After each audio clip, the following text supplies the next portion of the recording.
G'day everybody and welcome to the session for the Showcase Cool Summit. Mark Sparvel here from Microsoft and really glad that you could join me here for this session, The Heart of the Robot, which is going to pick up our approach in Microsoft around well-being, particularly focused on emotional well-being, the role that analytics can play with tools like Reflect, introduce those fabulous feeling monsters. If we're not following one another already on social, why not? You can track me down via my Twitter handle, just highlighted below.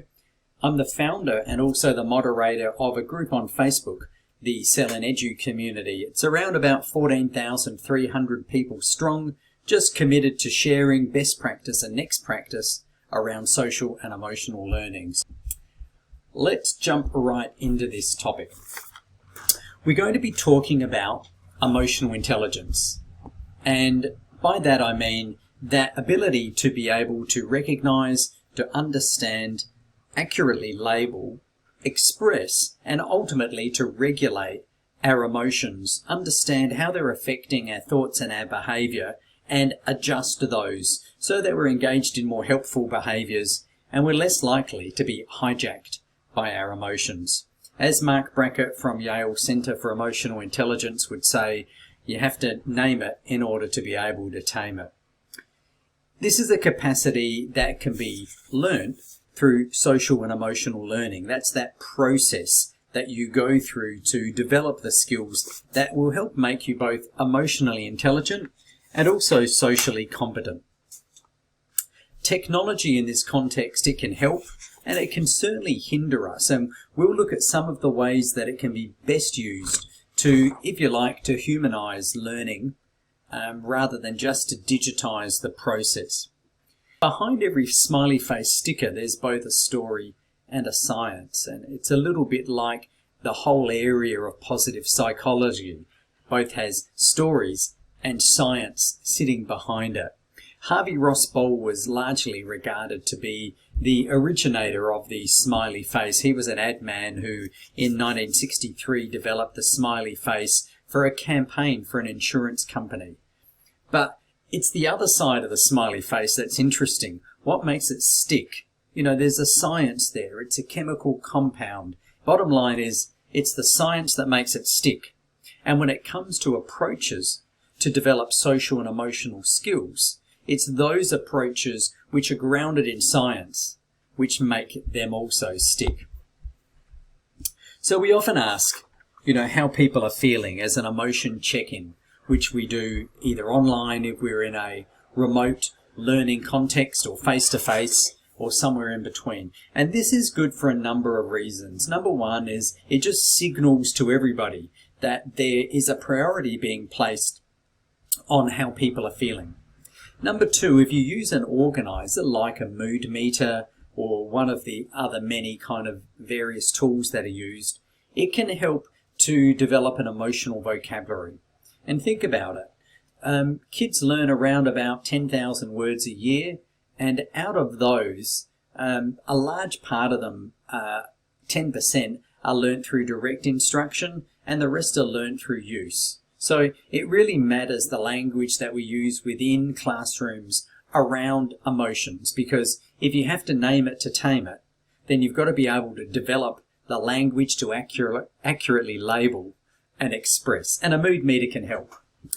It's also useful on those mood meters to think about not always asking for the words. You can see in the example on the screen, you could ask students, what energy level do they feel around their emotions? Are they low energy or high energy or somewhere in between?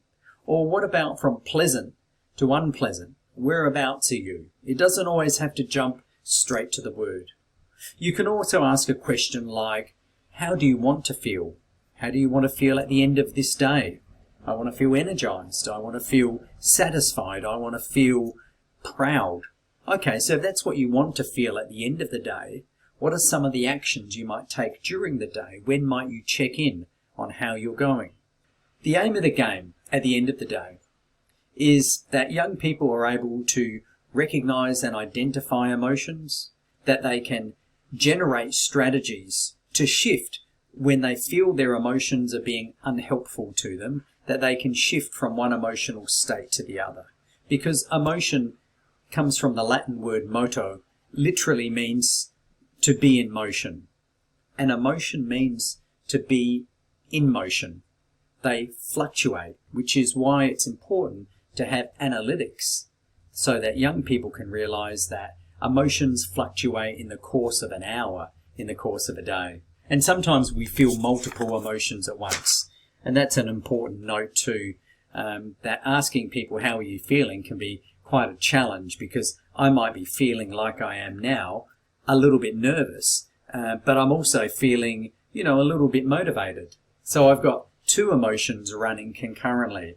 And sometimes the behavior that we see coming from those dual emotions can be, like in a classroom, silly. And really the child is feeling anxious and excited at the same time, but we see that as silly. So I hope you're feeling great. When we have a quick wander through the press, we see very clearly a high agenda right now around well-being, with a focus on emotional well-being. And this is just a clip from recent news press in education, which shows very clearly that when it comes to successful reopening of schools, when it comes to navigating the shift from face-to-face to remote to hybrid, back and forth, that how students are feeling is top of mind for schools and for systems and for teachers. And this agenda connecting well-being, particularly emotional well-being, to student achievement isn't a new one.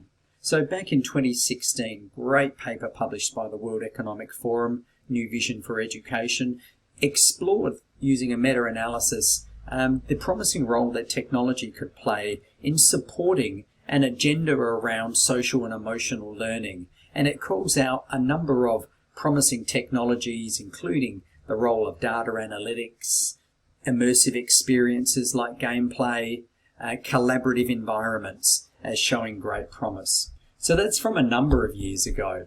But if we just fast forward to a month ago, Microsoft worked with the OECD to launch their 3-year global study into how social and emotional skills are best taught and best caught. And some really interesting findings coming out of there around the critical role of curiosity and creativity to drive mathematics outcomes, for example. Some interesting variances between high poverty and low poverty contexts and social and emotional skills, and also gender. So would really recommend that you maybe grab the recording, which is down at the bottom of the screen, right next to me now. Plus you can also access and read the full paper there from the OECD. What are the social and emotional skills? Well, CASEL, the Collaborative for Academic, Social and Emotional Learning, identifies these 5 generally accepted sort of competencies. And each one of these has beneath it a set of social and emotional skills. So I think the evidence, as I touched on, is really clear. It stretches back 30 years. If you want to improve student performance and their well-being over schooling and whole of life, if you want to be prepared for the jobs of the future, then a focus on social and emotional learning matters. And when we look at the new future-ready skills, it's clear that as repetitive physical and manual basic cognitive skill requirements decline in the workplace, what we're seeing globally is a demand for higher cognitive skills like synthesis and creativity, hypothesis generation and innovation, a huge demand for the ability to work with others, to navigate complexity and ambiguity, to demonstrate growth mindset, all of the social and emotional skills, and not surprisingly, obviously, to develop these technical skills for the digital economy across all industries. These are the new future-ready skills. If you want to get a job, keep a job, or create a job, you would want to be developing these skills. And we know that at the moment, these skills are missing. When HR professionals across the globe were surveyed, they were calling out right now, not into the future, problem solving, creativity, innovation lacking, a lacking of the ability to deal with change and challenge, and an inability to communicate with diverse audiences. We know that educators and principals support SEL they see them as being critical, but they also recognise some challenges. One of the challenges comes from emotion contagion. Research shows that people are likely to catch the emotions of their leaders.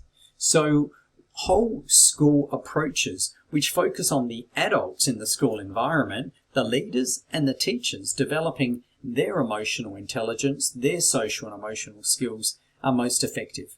Whereas programs that just address students are less effective in the long run if they're in an environment which doesn't support that. So it's important to remember that COVID isn't the only contagious thing.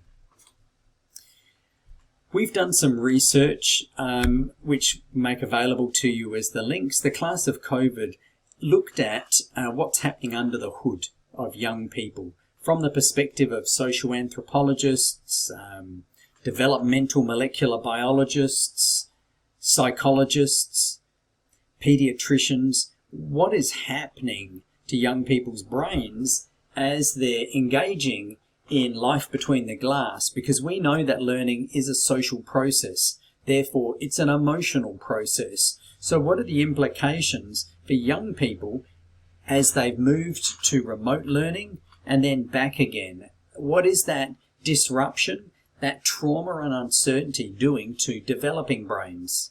Not just to adult brains which are developed, but to developing brains. We also, in Learning Forward, we undertook a review across 3 countries to find out how people were feeling about 2020 and how they were feeling about beyond 2020. One thing that was clear from the research and the experts was that the human brain is pretty amazing. It has more neurons than there are stars in the Milky Way galaxy, and it's genetically designed to adapt. But the brain hates feeling out of control, so prolonged stress makes the brain function less effectively. Takeaway was that the brain is designed to reboot and to adapt, but it hates feeling out of control. So anything we can do as educators and as leaders to give students a sense of control in a largely out of control world, to give them voice, to give them choice, to give them agency, is a good thing. It calms the brain down, which means it primes the brain for learning. Give students a sense of control. And this matters because emotions are literally a gatekeeper to how we process information, our cognition, why we do, what motivates us, and where we direct our most limited resource, our attention. Emotions gatekeep those functions. Not surprisingly, last year, students were frustrated, stressed, and cautious. If you're feeling that way, and emotions are the gatekeeper to motivation, cognition, and attention, you're probably not learning great. Interestingly, though, when you shift to 2021, we see optimism on the rise, excitement, anticipation. This is that brain, those more neurons and stars in the Milky Way, adapting. The same deal happened with teachers. Not surprisingly, they were stressed, frustrated, and cautious. However, again, 2021, optimism. Still stressed, still cautious. That's good. That's pragmatic optimism. The nice thing is there's this growing sense of optimism that the events of the pandemic can lead to positive change. So that's good. Hope is on the horizon. In fact, optimism doubled just about for both of those groups. So if we go back to the smiley face stickers, here I am again, and you want to know the key that unlocks happiness, if that's what it's all about, you already have it. It's called optimism, and you've already got some of that. Now, we asked teachers what it was that they needed to know more about to make learning better for students. And it's interesting, they didn't say about maths and spelling, but they did say they needed to know more about complexities, emotional state, and motivation. So, what approaches work? A quick summary. Have to develop an emotional vocabulary. Get the words. You have to help students build strategies and practice. Intentional, not accidental. Provide opportunities for students to observe social and emotional learning and conflict resolution, and provide feedback. That's where simulations are great. Role play is great. Provide opportunities to reflect and build skills, emotion check-ins, journaling, and make it personal and enjoyable. Because, whoops, excuse me, I'm back again. Oh, did anyone see the blow-up dinosaur? It's called Perry. Make sure you tweet that out.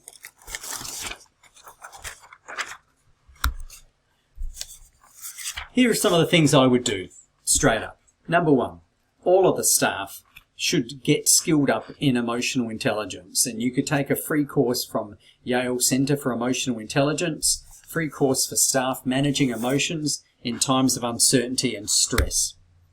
You could get all of your staff to join the Cell and Edu community and have access to research, whole school cell programs, and other opportunities to come together and share. Get social. Use tools like Flipgrid. Social learning isn't new. In fact, it's one of the oldest forms of learning. And in its essence, social learning is this continuous process of learning from others. This has been taken from Savvy Educator. If you take from one person, it's stealing. If you take from many, it's research. Welcome to my research.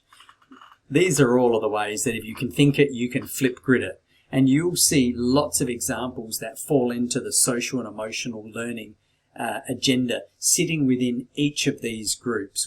Exploring what works is really important. There's lots of things that already work that you can shift into the digital environment. Counter isolation by assigning learning buddies. Use the emojis and sticker functions to provide instant rewards. Customize backgrounds with inspiring quotes or reflective comments or beautiful nature backgrounds. Use those backgrounds for a purpose. Engage in a motion hunt in text simply by using Control F. Use translator tools to find root words, picture dictionaries to find emotion expression words. Use timers to help develop self-regulation skills. Use music. There's so many options. Recognizing and rewarding is important to get more of the good stuff, the pro-social behavior. And you can do that in tools like OneNote. You can see the cool little sticker pack running alongside there. It's also available in Whiteboard. It's built around the Big Five psychological framework for character development. And it's also the same framework that was used by the OECD in their global study. So these stickers all say a lot more than good work or great. They can contribute towards developing a sense of character and specific social and emotional skills. Group work matters, especially in the fabulous world of Minecraft. So being able to work in groups is a really critical life skill. Students learn how to negotiate with others, to prioritize, to co-play, develop leadership skills, understand their own strengths and their own weaknesses. And Minecraft has been called out by research as being a great sandbox environment because it requires students to be resourceful, to take initiative, to secure elements, and to do all of that together. So, before I said teachers wanted to know about complexities, emotional state, and motivation. And the last thing that I want to kind of land on is the role of analytics and data, because emotions are a form of communication. They're a form of information that's telling us something. But the challenge is, how do you listen at scale?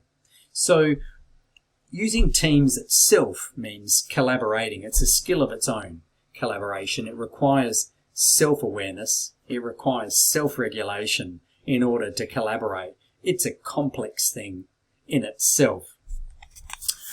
Reflect is a check-in app, but it does a lot more than ask just, how are you feeling? You can ask, there's built into it about 15 different questions, asking everything from how do you want to feel, asking how connected do you feel to your class, asking how connected do you feel with your peers, even asking how purposeful do you perceive the work to be. So Reflect uses emojis. It uses the feeling monsters you can see on the screen to help develop that really important emotional granularity. And I'm going to give you a quick walkthrough and then we'll be finished up. So here I am in my Teams class of Advanced English, and I'm going to come down to the bottom of the screen and I'm going to choose to create a reflect. Okay, so I'm looking in the Educator View at the moment, and I get to choose a question or one of the questions from the drop-down menu, adjust the privacy, set the date, and so on. Okay, so I've now got that set. It's popped up saying, how are you feeling today? So let's just go to respond to that. So I'm now in the student view. So the emotions are organized from unpleasant through to pleasant. That's the top level category. So once I click on one of those, then it opens up and you can see that I can choose a word. And as I can change that to a different kind of, here we go, a more unpleasant emotion. When I click on nervous, I can see the feeling monster and a description. Can't read it? Immersive reader is built in. Let's change it around. So I've chosen motivated or excited. There's the description. There's the emotion reader. Hide the character if it doesn't suit. And let's land on this one. Okay, I've shared that. And I'm going to close it. Okay, so that shows me that I've closed that check-in. No worries. Now, the student view, the student can see, just by statistics, how the rest of the class has responded, which is useful in getting a sense of how am I feeling and how does everybody else feel. That norm referencing. I can click on previous responses and get a sense of my check-ins over time. Really important, as I said, emotions mean to be in motion. Now I can get the educator can see the name and reflection of but the classmates won't see your name. So Educator View shows me the breakdown of my class. I can dig in a little bit and get the sense of the last few times individuals have checked in, their current emotion, their previous emotions. In Insights, which is the analytics engine house underpinning Teams, I can start to get a sense of a whole class, or if I'm an administrator, I can get a sense of a whole school check-in. It answers those big questions. How is my class feeling? How is my school feeling? So we can see here the number of check-ins, we can see the average participation rate and the top words. Then what I can see is how this lines up with other digital activity. In this case, for this student, I can see they've got an open file on cells, that they've been editing a biology notebook, they've been editing another notebook, they've made 3 posts, 4 reactions, and they've also undertaken a reflect, and at the moment they're feeling optimistic. So, reflect can start to give you the analytics that help support you as an educator to intervene early and intervene often. If you like, it's like a heartbeat that runs along on top of the transactional data of student achievement, student contribution, student participation. Now we've got student emotion running alongside that too, which is pretty cool. Go to aka.ms/reflect. And in wrapping up, perfect timing, the greatest potential of technology, I believe, is to humanize learning. And by that I mean, give every student voice, choice, give them agency, show that they're seen, they're heard, and that they matter. Obviously, there's some things that you can learn and find out a bit more about. You can grab great cell ideas, undertake courseware from Microsoft or from our partners, access our full social and emotional learning pages, and of course join that Facebook community. You can also grab the free research and share that. Class of 2030, Emotion, Cognition in the Age of AI, or view our Teaching Happiness on-demand webinars. Plenty to do. So, thank you so much for your time. It's been a pleasure talking with you. I hope the rest of the Showcase School Summit goes well. By all means, reach out to me and we can continue the conversation about all things related to cell and well-being. Bye for now.